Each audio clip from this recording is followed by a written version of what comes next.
तो बच्चों इससे पहले हमने एमिनो के कुछ भौतिक गुणधर्म पढ़े थे। अब हम यहाँ पर पढ़ने जा रहे हैं एमिनो के रासायनिक गुण। ठीक है, तो एमिनो के रासायनिक गुणों में सबसे पहला जो रासायनिक गुण है वो है एमिनो की क्षारीय प्रकृति। ठीक है, अगर हम एमिनो को के जब रासायनिक गुणों को देखें तो जो एमीन होते हैं एक प्रकार के क्षारीय पदार्थ होते हैं भाई, या या इन्हें हम क्या कहते हैं, एक प्रकार से लुईस क्षार कहते हैं भाई। ठीक है, अब लुईस क्षार कहलाने का इनका कारण होता है कि इनमें जो नाइट्रोजन उपस्थित होता है भाई, एमिनो का जो नाइट्रोजन होता है उस पर एक जोड़ी ऐसे इलेक्ट्रॉन होते हैं जिनको कि ये क्या कर सकता है, दे सकता है भाई। ठीक है, तो देखो एमिनो में नाइट्रोजन परमाणु पर एक इलेक्ट्रॉन युग्म की उपस्थिति के कारण एमीन क्या होते हैं, लुईस क्षार होते हैं। ठीक है, तो यहाँ पर से आपसे पूछा जाता है कि एमीन लुईस क्षार होते हैं क्यों। तो क्यों क्यों होते हैं लुईस क्षार, क्योंकि इनके पास क्या होते हैं, एक जोड़ी इलेक्ट्रॉन युग्म होते हैं। ठीक है, तो कोई भी हमारे जो पदार्थ है जिस पर एक जोड़ी इलेक्ट्रॉन युग्म उपस्थित हों और उसको वो रासायनिक क्रियाओं में दे सके किसी दूसरे पदार्थ को, तो ऐसे पदार्थ क्या कहलाते हैं, लुईस क्षार कहलाते हैं। ठीक है, तो जो हमारे एमीन होते हैं, चाहे एलिफेटिक एमीन हो, चाहे हमारे एरोमेटिक एमीन हो या एनिलीन हो, ठीक है, ये सब हमारे क्या होते हैं, लुईस क्षार होते हैं भाई। ठीक है, और लुईस क्षार होने का इसका कारण होता है कि इनमें जो नाइट्रोजन उपस्थित होता है उस नाइट्रोजन पर एक जोड़ी इलेक्ट्रॉन उपस्थित होते हैं। ठीक है, जिन इलेक्ट्रॉनों को हम एकाकी इलेक्ट्रॉन युग्म कहते हैं भाई। इलेक्ट्रॉनों का एक ऐसा जोड़ा है जिस जोड़े को ये क्या कर सकते हैं, रासायनिक क्रियाओं के दौरान दे सकते हैं। ठीक है, तो इसी से रिलेटेड एक क्रिया हम देख लेते हैं। जब हम इसको जल में घोलते हैं तो जल में घोलने पर क्या करता है, जो एमीन है, इस एमीन के ये दो इलेक्ट्रॉनों द्वारा ये हाइड्रोजन जुड़ जाता है भाई। यहाँ पर जब हम एमीनों को जल में घोलेंगे तो ये जो जल का हाइड्रोजन है वो इन इलेक्ट्रॉनों द्वारा यहाँ पर जुड़ गया, तो ये हमारा बना RNH3+, और इसके अलावा OH यहाँ से निकल जाएगा तो क्या बन जाएगा, यहाँ पर OH- बन जाएगा। इसी प्रकार से जब हम इसकी क्रिया अम्ल के साथ करते हैं तो अम्ल के साथ क्रिया करने पर भी ये जो हाइड्रोजन है वो यहाँ पर जुड़ जाता है भाई। तो RNH3 बनता है यहाँ पर, और Cl इसके बाहर से जुड़कर क्या बनाता है, Cl- बनाता है। तो एक लवण हमारा यहाँ पर बनता है जिसको हम एल्किल अमोनियम क्लोराइड कहते हैं। ठीक है, तो यहाँ पर भी यही गुण ये दर्शा रहा है, लुईस क्षार की तरह ये व्यवहार कर रहा है, क्योंकि ये जो हाइड्रोजन है ये यहाँ पर नाइट्रोजन से जुड़ रहा है, नाइट्रोजन पर उपस्थित एक जोड़ी इलेक्ट्रॉनों के कारण जुड़ रहा है भाई, और Cl इसके ठीक बाहर से जुड़ रहा है। तो हमारा यहाँ पर बनता है RNH3+ और Cl-। ठीक है, इसी प्रकार से एनिलीन में भी अगर हम देखें, जब हम एनिलीन की क्रिया HCl के साथ कर रहे हैं तो यहाँ पर नाइट्रोजन पर उपस्थित जो एक जोड़ी इलेक्ट्रॉन होते हैं उनसे ये हाइड्रोजन जुड़ जाता है भाई। तो यहाँ पर हमारा बनता है NH3+ बनेगा, और इसके अलावा Cl किस फॉर्म में रहता है, यहाँ पर माइनस के फॉर्म में रहता है, ये भी इसके आकर्षण में यहाँ पर रहता है। तो यहाँ पर एनिलीनियम क्लोराइड हमारा एक लवण बनता है। ठीक है, तो इन दोनों ही क्रियाओं के दौरान जो हमारा एनिलीन है ये लुईस क्षार की तरह व्यवहार कर रहा है। ठीक है, तो यहाँ से सीधे सीधे 1 मार्क्स में क्वेश्चन पूछा जाता है कि जो हमारे एमीन है, चाहे वो एरोमेटिक एमीन हो चाहे एलिफेटिक एमीन हो, ये लुईस क्षार होते हैं क्यों। तो इसका रीजन हमने सीधे सीधे देना है कि एमीनों में नाइट्रोजन परमाणु पर एक एकल एक इलेक्ट्रॉन युग्म की उपस्थिति के कारण ये क्या होते हैं, लुईस क्षार होते हैं। ठीक है, तो रासायनिक क्रियाओं द्वारा भी हम बता सकते हैं कि जब जल के साथ क्रिया कर रहा है तो लुईस क्षार की तरह भी व्यवहार कर रहा है, और इसके अलावा जब इसकी क्रिया हम अम्ल के साथ कर रहे हैं तो तब भी ये लुईस क्षार की तरह व्यवहार कर रहा है। ठीक है, अब इससे पहले देखो हमने यहाँ पर पी ब्लॉक में अमोनिया को पढ़ा था भाई। अमोनिया का हमारा संरचना कुछ ये है। ठीक है, और हम यहाँ पर देखते थे कि अमोनिया के पास भी एक जोड़ी इलेक्ट्रॉन युग्म होते हैं भाई, जिसको ये रासायनिक क्रियाओं के दौरान दे सकता है। तो अमोनिया भी हमारा क्या कहलाता है, लुईस क्षार कहलाता है, लुईस क्षार कहलाता है। ठीक है, ये क्वेश्चन हमारे पी ब्लॉक से बनता है कि अमोनिया को हम लुईस क्षार कहते हैं। ठीक है, क्यों है ऐसा। ठीक है, तो पी ब्लॉक में भी जब हम पी ब्लॉक के तत्वों को यहाँ पर पढ़ेंगे तो वहाँ पर भी हमने अमोनिया के लिए पढ़ना है कि अमोनिया लुईस क्षार होता है क्यों। ठीक है, तो अमोनिया में भी क्या होते हैं, एक जोड़ी एकाकी इलेक्ट्रॉन युग्म होते हैं जिसको ये दे सकता है क्रियाओं के दौरान। ठीक है, तो ये भी क्या होता है, एक प्रकार का लुईस क्षार होता है। जबकि अभी हमने यहाँ पर जाना कि जो हमारे एल्किल होते हैं, ठीक है, जो हमारा एल्किल है भाई RNH2, ठीक है, तो ये भी क्या है, एक प्रकार से लुईस क्षार है।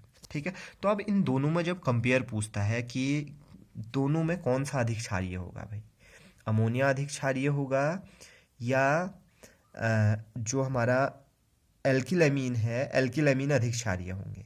ठीक है, तो इसमें देखो अगर हम इन दोनों की क्षारकता में देखें तो एल्किल हमारे अधिक क्षारीय होते हैं। इसका रीजन होता है कि जो एल्किल समूह हमारे जो एल्किल अमीन होते हैं उन पर एल्किल समूह उपस्थित होता है। और एल्किल समूह हमारा क्या करता है यहाँ पर, इस नाइट्रोजन पर यहाँ पर या जो एल्किल समूह है ये यहाँ पर धनात्मक प्रेरण प्रभाव या प्लस आई इफेक्ट या इंडक्टिव इफेक्ट, यहाँ पर धनात्मक पॉजिटिव इंडक्टिव इफेक्ट या धनात्मक प्रेरण प्रभाव यहाँ पर उत्पन्न करता है। और धनात्मक प्रेरण प्रभाव में हमने यहाँ पर देखा है कि जब भी कोई पदार्थ या जो एल्किल समूह है ये जब धनात्मक प्रेरण प्रभाव डालते हैं तो जो इलेक्ट्रॉन होते हैं, जो बीच के इलेक्ट्रॉन होते हैं, यहाँ पर जो इन नाइट्रोजन और एल्किल समूह के बीच के इलेक्ट्रॉन हैं वो इलेक्ट्रॉन कहाँ की ओर शिफ्ट हो रहे हैं, नाइट्रोजन परमाणु की ओर शिफ्ट हो रहे हैं। अब अगर ये इलेक्ट्रॉन बीच के इलेक्ट्रॉन यहाँ पर नाइट्रोजन परमाणु की ओर शिफ्ट होंगे तो ये क्या करेगा, आसानी से अपने इलेक्ट्रॉन दे देगा भाई। जिन इलेक्ट्रॉनों को देने के कारण ये लुईस क्षार कहला रहा है उन इलेक्ट्रॉनों को ये क्या कर देगा, आसानी से डोनेट कर देगा या आसानी से ये दे देगा। ठीक है, तो अब यहाँ पर जिसके कारण इसकी क्षारकता क्या हो जाती है, बढ़ जाती है। तो यहाँ पर अगर दोनों की क्षारकता में एल्किल एमीन या अमोनिया इनकी अगर क्षारकता में कंपेयर पूछा जाता है तो हम बताएंगे कि धनात्मक प्रेरण प्रभाव के कारण जो हमारे एल्किल एमीन होते हैं, जिसमें कि हम मेथिल एमीन ले सकते हैं भाई, आर की जगह हम एल्किल समूह रख सकते हैं, मेथिल एमीन हम लिखें या एथिल एमीन हम लिखें, तो जो हमारे एमीन होते हैं वो अधिक क्षारीय होते हैं। रीजन इनका है कि ये क्या करते हैं, धनात्मक प्रेरण प्रभाव उत्पन्न होता है यहाँ पर एल्किल समूह की उपस्थिति के कारण धनात्मक प्रेरण प्रभाव यहाँ पर उत्पन्न होता है, जिसके कारण ये इलेक्ट्रॉन को क्या कर देते हैं, आसानी से दे देते हैं। ठीक है, जबकि अमोनिया में हमारा जो प्रेरण प्रभाव है ये यहाँ पर उत्पन्न नहीं होता है। तो अगर कंपेयर पूछा आता है तो बता सकते हैं। ठीक है, ऐसे ही अगर यहाँ पर एक तो एल्किल एमीन तथा अमोनिया की क्षारकता में कंपेयर पूछ लेते हैं। कभी कभी यहाँ पर एनिलीन तथा अमोनिया में कंपेयर पूछा आता है, अमोनिया की क्षारकता। ठीक है, अब देखो इससे पहले हमने देखा था, देखो एनिलीन है, एनिलीन भी हमारा बेंजीन रिंग, इसमें NH2 समूह है। ठीक है, तो ये भी हमारा क्षारीय पदार्थ है, जबकि अमोनिया भी हमारा क्या है, एक प्रकार का लुईस क्षार है भाई। ठीक है, और लुईस क्षारकता क्यों हो रही है, क्योंकि इन पर एक जोड़ी इलेक्ट्रॉन ऐसे हैं जिनको ये दे सकते हैं। ठीक है, तो ये भी लुईस क्षार है, ये भी लुईस क्षार है। अब इन दोनों में कंपेयर जब पूछ लेता है तो अमोनिया हमारा अधिक क्षारीय होता है भाई। ठीक है, इसका रीजन होता है कि जो हमारा अमोनिया है, जो एनिलीन है, इसमें हमारा बेंजीन रिंग उपस्थित है। और बेंजीन रिंग क्या करती है, ये ऋणात्मक प्रेरण प्रभाव उत्पन्न करती है भाई। ऋणात्मक प्रेरण प्रभाव का मतलब है ये इलेक्ट्रॉन को कहाँ की ओर खींचेगी, अपनी ओर खींचेगी भाई, नाइट्रोजन के इलेक्ट्रॉनों को भी अपनी ओर खींचेगी। ठीक है, अगर इलेक्ट्रॉन इधर की ओर खींचे जाएंगे तो इलेक्ट्रॉन आसानी से डोनेट नहीं होंगे, यानी कि क्षारकता इसकी क्या हो जाएगी, कम हो जाएगी। ठीक है, तो इस प्रभाव को हम क्या करते हैं, जहाँ पर कोई समूह इलेक्ट्रॉनों को खींचे तो वहाँ पर जो प्रेरण प्रभाव होता है उसको हम ऋणात्मक प्रेरण प्रभाव कहते हैं या -I इफेक्ट इसको कहते हैं। तो देखो जो एनिलीन है, एनिलीन में उपस्थित बेंजीन रिंग क्या कर रही है, नाइट्रोजन पर ऋणात्मक प्रेरण प्रभाव उत्पन्न कर रही है, जिसके कारण इलेक्ट्रॉन कहाँ की ओर खिसकेंगे, बेंजीन रिंग की ओर खिसकेंगे, और इलेक्ट्रॉन को यह आसानी से यहाँ पर नहीं दे पाएगा भाई, जिसके कारण इसकी क्षारकता क्या हो जाती है, यहाँ पर कम हो जाती है। जबकि अगर हम अमोनिया की बात करें तो अमोनिया में -I प्रभाव भी नहीं पाया जा रहा है भाई। ठीक है, तो ये यहाँ की तुलना में आसानी से इलेक्ट्रॉन दे देगा। तो दोनों की क्षारकता में अगर हम देखें तो अमोनिया हमारा यहाँ पर अधिक क्षारीय है। ठीक है, तो अब अगर हम एल्किल एमीन और एनिलीन में देख लें, एल्किल एमीन, एनिलीन और अमोनिया की क्षारकता देखेंगे तो सबसे अधिक हमारे एल्किल एमीन क्षारीय होंगे, क्योंकि धनात्मक प्रेरण प्रभाव ये उत्पन्न कर रहे हैं, जिसके कारण इलेक्ट्रॉन कहाँ की ओर शिफ्ट हो रहे हैं, नाइट्रोजन की ओर शिफ्ट हो रहे हैं, और नाइट्रोजन अपना इलेक्ट्रॉन आसानी से दे पा रहा है। तो सबसे अधिक क्षारीय एल्किल एमीन होंगे धनात्मक प्रेरण प्रभाव के कारण। फिर हमारे यहाँ पर अमोनिया होगा, और सबसे कम हमारा यहाँ पर क्या होंगे, जो एनिलीन है ये सबसे कम यहाँ पर क्षारकता प्रदर्शित करेगा। ठीक है, अब इसके बाद हम यहाँ पर एथिल एमीन और मेथिल एमीन की क्षारकता देख लेते हैं भाई। एथिल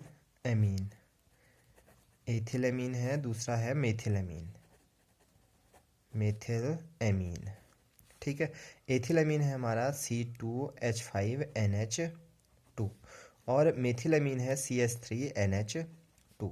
ठीक है, अब देखो ये दोनों ही हमारे लुईस क्षार हैं भाई, एथिलएमीन भी और इसके अलावा मेथिलएमीन भी। ठीक है, अब अगर हम यहाँ पर देखें लुईस क्षारकता में भी जो मेथिलएमीन होते हैं वो हमारे अधिक क्षारीय होते हैं भाई। इसका रीजन है कि यहाँ पर हमारा अधिक बड़ा एल्किल समूह जुड़ा हुआ है भाई, C2H5, ये अधिक बड़ा एल्किल समूह है, तो ये यहाँ पर जो धनात्मक प्रेरण प्रभाव होगा वो अधिक होगा भाई। बड़े समूह होने के कारण यहाँ के जो इलेक्ट्रॉन है वो नाइट्रोजन की ओर अधिक शिफ्ट होंगे, जिसके कारण ये क्या करेगा, इजीली दे पाएगा भाई इलेक्ट्रॉन। ठीक है, तो अधिक क्षारीय हमारा एथिलएमीन होगा, जबकि मेथिलएमीन में हमारा छोटा एल्किल समूह है, ये भी इलेक्ट्रॉन नाइट्रोजन की ओर भेजेगा, लेकिन यहाँ पर ये इसकी तुलना में कम भेजेगा भाई। इसका मतलब है कि यहाँ पर धनात्मक प्रेरण प्रभाव क्या होगा, कम होगा।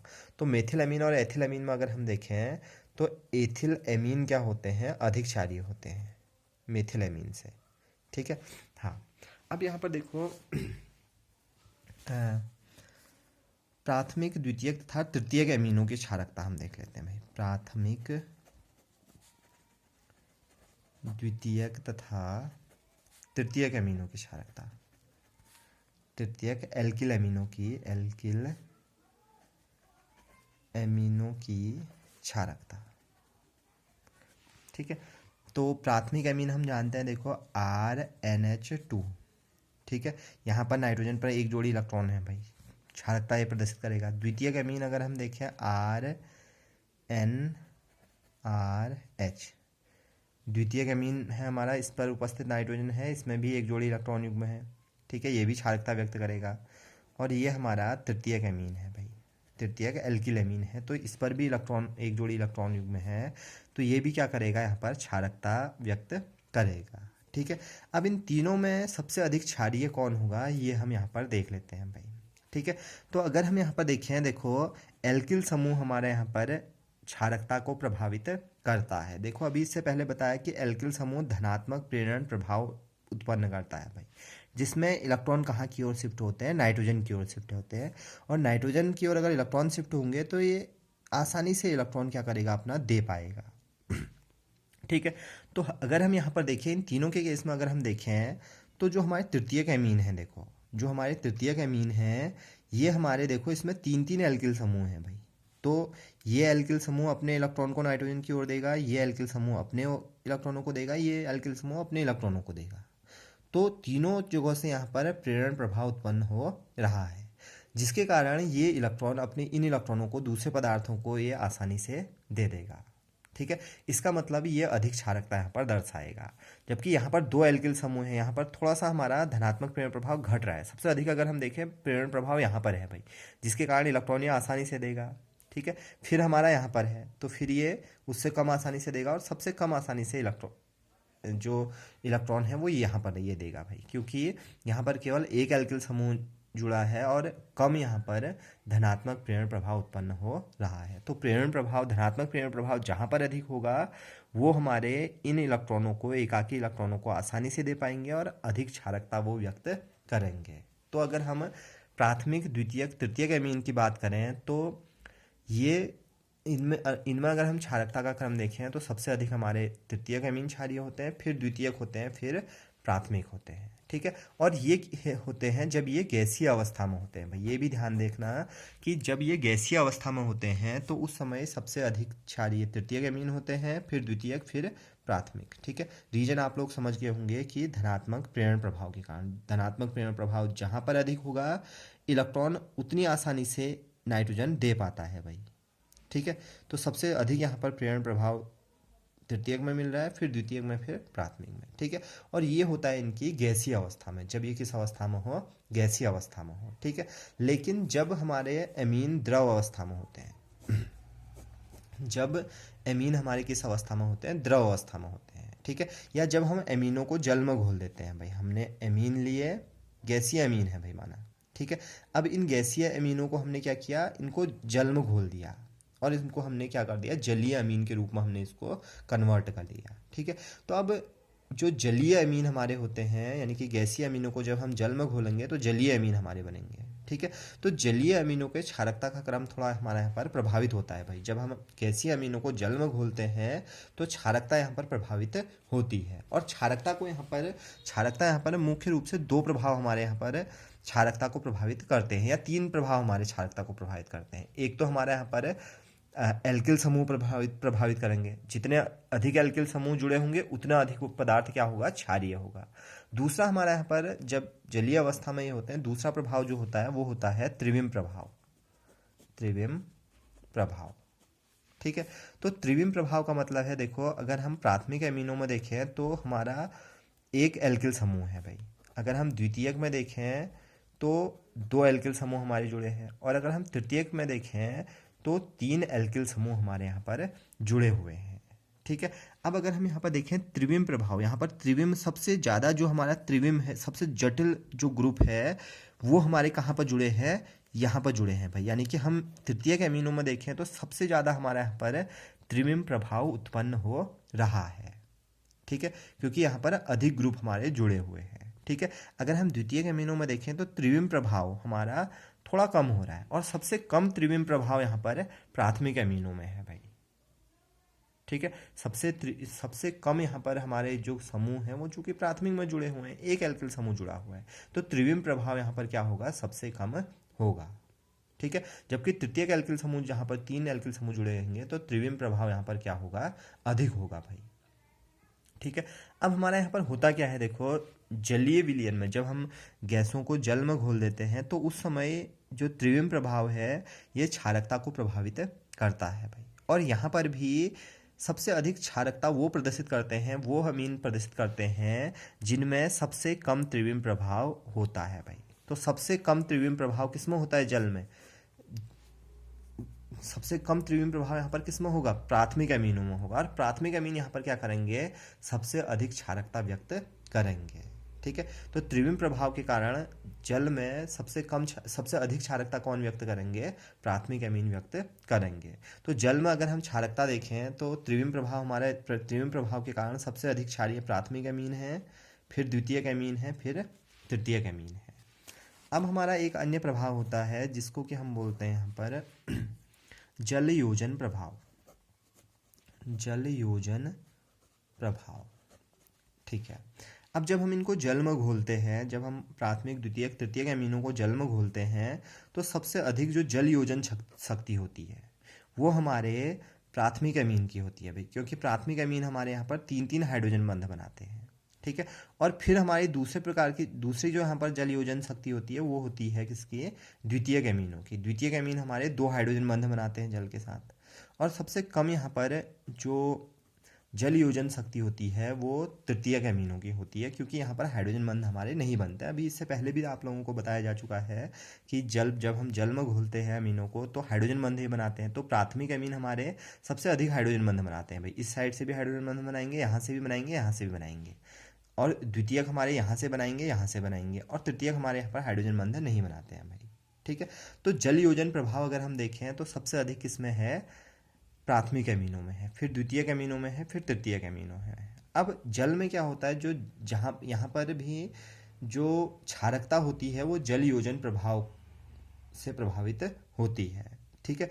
जल में घोलने पर जिसमें जल योजन प्रभाव अधिक होता है वो अधिक क्षारीय होते हैं। इसका मतलब जल में घोलने पर जल योजन प्रभाव जो क्षारकता को प्रदर्शित कर रहा है वो प्रदर्शित कर रहा है सबसे अधिक क्षारीय जल योजन प्रभाव के आधार पर प्राथमिक अमीन है, फिर द्वितीयक अमीन है, और इसके अलावा फिर तृतीयक अमीन है, ठीक है। तो देखो अब हमने यहाँ पर क्या देखा कि जब अमीन गैसीय अवस्था में होते हैं तो गैसीय अवस्था में केवल एक प्रभाव है भाई, धनात्मक प्रेरण प्रभाव। इसमें क्या है, +I प्रभाव या धनात्मक प्रेरण प्रभाव। तो गैसीय अवस्था में हम क्या देखते हैं कि केवल एक प्रभाव हमारा पाया जाता है जब गैसीय अवस्था में होगा हमारा अमीन, ठीक है। और वो कौन सा प्रभाव है, धनात्मक प्रेरण प्रभाव। तो गैसीय अवस्था में हमारा जहाँ पर अधिक धनात्मक प्रेरण प्रभाव होगा वो सबसे अधिक क्षारीय होगा। तो हम यहाँ पर देख रहे हैं कि गैसीय अवस्था में तृतीयक अमीन सबसे अधिक क्षारकता व्यक्त करते हैं, क्योंकि इसमें सबसे अधिक धनात्मक प्रेरण प्रभाव ये व्यक्त करते हैं। लेकिन जब हमारा द्रव में हम जब घोलते हैं अमीनों को, जब हम अमीनों को गैसीय जो अमीन है उनको जल में घोलते हैं तो 3 प्रभाव यहाँ पर प्रभावित करते हैं। एक तो हमारे धनात्मक प्रेरण प्रभाव व्यक्त करते हैं, तो धनात्मक प्रेरण प्रभाव के आधार पर सबसे अधिक क्षारीय तृतीयक होते हैं, फिर द्वितीयक होते हैं, फिर प्राथमिक होते हैं। जल में घोलने पर एक तो हमारा धनात्मक प्रेरण प्रभाव यहाँ पर प्रभावित करेंगे, दूसरा हमारा त्रिविम प्रभाव प्रभावित करेगा। और त्रिविम प्रभाव का मतलब क्या है कि त्रिविम प्रभाव हमारा अधिक अगर हमारे समूह जुड़े हुए हैं तो त्रिविम प्रभाव क्या हो रहा है, अधिक हो रहा है। ठीक है, जैसे जैसे हमारे समूह कम होते जा रहे हैं तो त्रिविम प्रभाव क्या होता जा रहा है, कम होता जा रहा है। ठीक है, तो अब जल में घुलने पर क्या होता है कि त्रिविम प्रभाव जहाँ पर कम होता है, जहाँ पर त्रिविम प्रभाव कम होता है तो ऐसे पदार्थ हमारे यहाँ पर कम क्षारकता अधिक क्षारकता व्यक्त करते हैं। तो त्रिविम प्रभाव सबसे कम किस में है, प्राथमिक एमीनों में है। तो सबसे अधिक क्षारीय जल में घुलने पर प्राथमिक एमीन होंगे, फिर द्वितीयक एमीन होंगे, फिर तृतीयक एमीन होंगे। ठीक है, इसी प्रकार से जल में घुलने पर एक अन्य प्रभाव है जो कि जल योजन प्रभाव है। ठीक है, तो जल योजन प्रभाव जिसमें अधिक होता है जल में घुलने पर वो अधिक क्षारकता व्यक्त करते हैं। तो हम यहाँ पर देखते हैं कि प्राथमिक एमीनों की जल योजन क्षमता सबसे अधिक होती है, फिर द्वितीयक की होती है, फिर तृतीयक की होती है। ठीक है, तो जल में घुलने पर तीन तीन प्रभाव यहाँ पर प्रभावित करते हैं। ठीक है, तो इस चीज़ को आप लोग ध्यान रखेंगे भाई। ठीक है, तो जलीय विलयन में हमारे एक तो हमारे ऐसा यहाँ पर प्रभाव है जिसमें तृतीयक सबसे अधिक यहाँ पर क्षारीय है, फिर द्वितीयक, फिर प्राथमिक।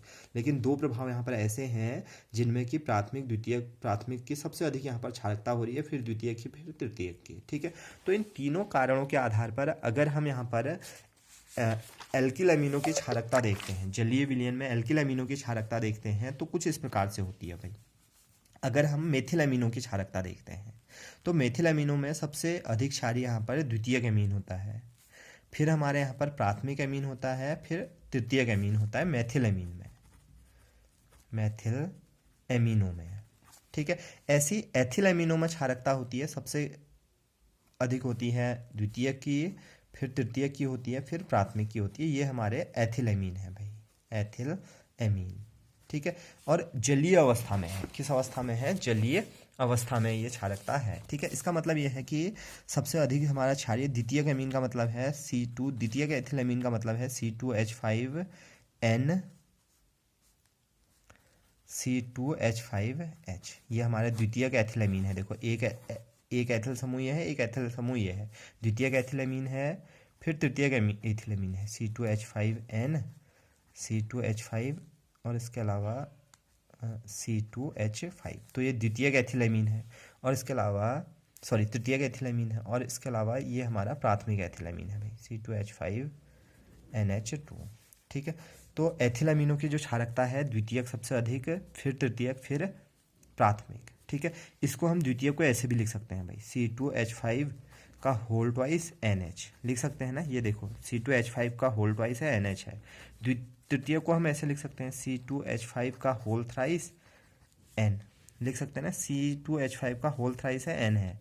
और प्राथमिक हमारा क्या है, C2H5NH2 है। तो जलीय विलयन में, चूंकि देखो जलीय विलयन में तीन तीन प्रभाव यहाँ पर क्षारकता को प्रभावित कर रहे हैं। ठीक है, एक हमारा है धनात्मक प्रेरण प्रभाव, जिसके आधार पर तृतीयक, द्वितीयक, प्राथमिक हमको क्रम मिल रहा है। ठीक है, दूसरा प्रभाव यहाँ पर त्रिविम प्रभाव है जिसमें कि प्राथमिक, द्वितीयक, तृतीयक मिल रहा है क्षारकता का क्रम। और तीसरा जलयोजन प्रभाव है जिसमें कि प्राथमिक, द्वितीयक, तृतीयक हमको मिल रहा है।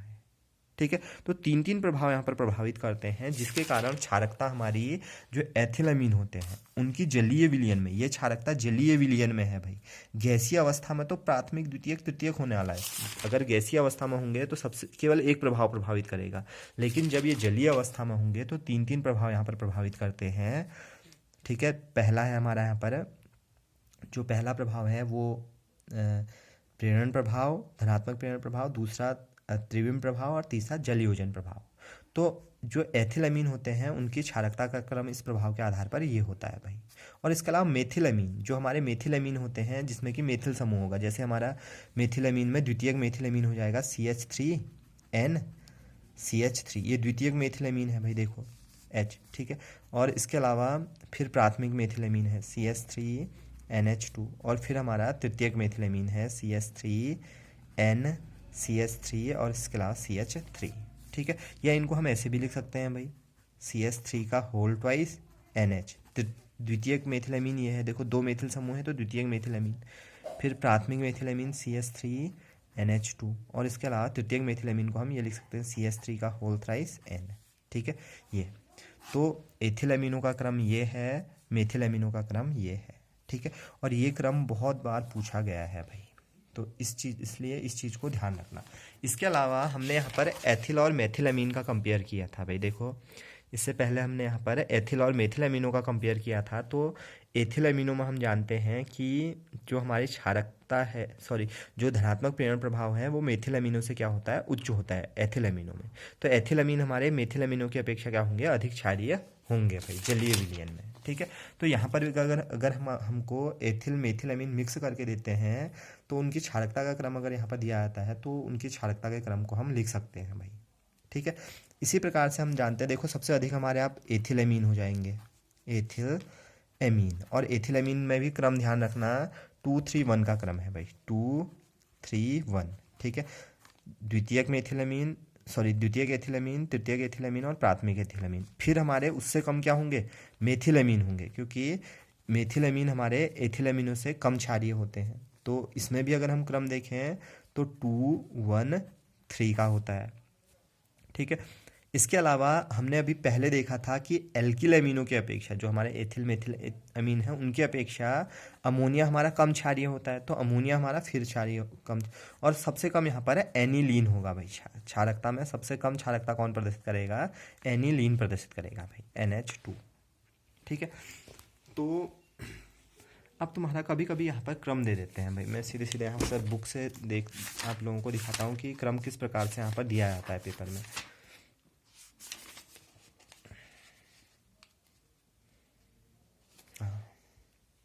चलो एक अमीन और बता देता हूँ मैं। एक हमारा अमीन है, देखो C6H5CH3NH2।